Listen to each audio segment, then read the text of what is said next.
สบายดีพี่น้องทุกคนเด้อผู้ใดเนาะมักกินเมนูนี้เนาะพี่น้องเนาะซุปผักแบบบ้านเฮานี่นะพี่น้องสำหรับข่อยนี่ก็แม่นสุดใจในเมนูนี้ข่อยมา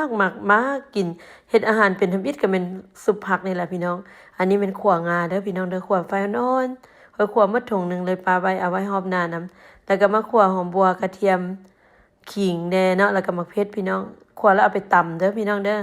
หลังจากนั้นข่อยก็จะลวกผักเรียบร้อยเนาะอันนี้เป็นตัดตัดตอนไปเนาะเพราะว่าตอนลวกผักนี่เอามาใส่มันสิยาวโพดก็เลยเอาออกไปลวกธรรมดาสามัญคือเฮาลวกนี่แหละพี่น้องมีเห็ดกระตันเห็ดขาวแล้วก็มียอดบักบวบยอดบักน้ำเนาะมีหยังก็ใส่ได้หมดเด้อพี่น้องเด้อข่อยมักแท้ๆกับมักผักนอกพี่น้องแต่บ่มีมื้อนี้จะซุปแบบใส่แต่เกลือกับแป้งนัวเด้อพี่น้องเด้อ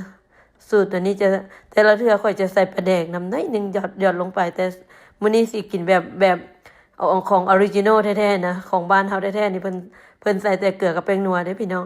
หลังจากนั้นก็ซาวเครื่องต่ำเครื่องหอมลงไปแล้วเนาะซีมรสชาติแซ่บนัวแล้วก็ใส่กะมะงาที่ว่าต่ำมาเนาะมะงานี่คันต่ำได้มุนเท่าใดแห้งหอมเข้าไปเด้อพี่น้องเด้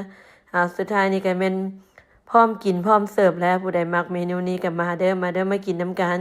สุดท้ายนี่ก็สิได้ขอจบคลิปลงเท่านี้ขอบใจหลายๆเจอกันใหม่คลิปหน้าโชคดีบ๊ายบาย